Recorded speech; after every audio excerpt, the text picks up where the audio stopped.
Welcome to Penrose Learning, where we make understanding easy. You're starting inside Final Cut Pro with your project open.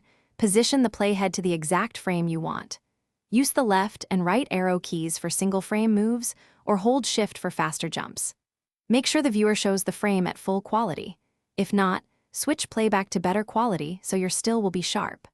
Once the frame is locked, pause playback and prepare to export that frame as an image to preserve pixel-perfect detail.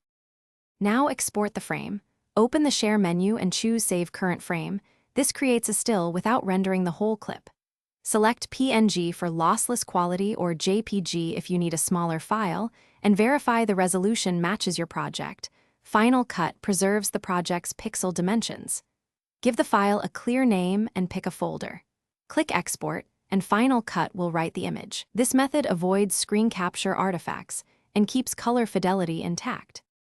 Finish by opening the saved image to confirm it matches the frame you saw in the viewer.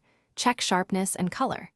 If colors seem wrong, make sure your project color space matches your export. Switch to Rec. 709 or sRGB and re-export for consistent results. If the image didn't export or is blank, render the timeline or quit and relaunch Final Cut, then retry Save Current Frame. Make sure disk permissions and file destination aren't blocking the write. Thanks for watching. If this was helpful, leave a like and consider subscribing. See you next time.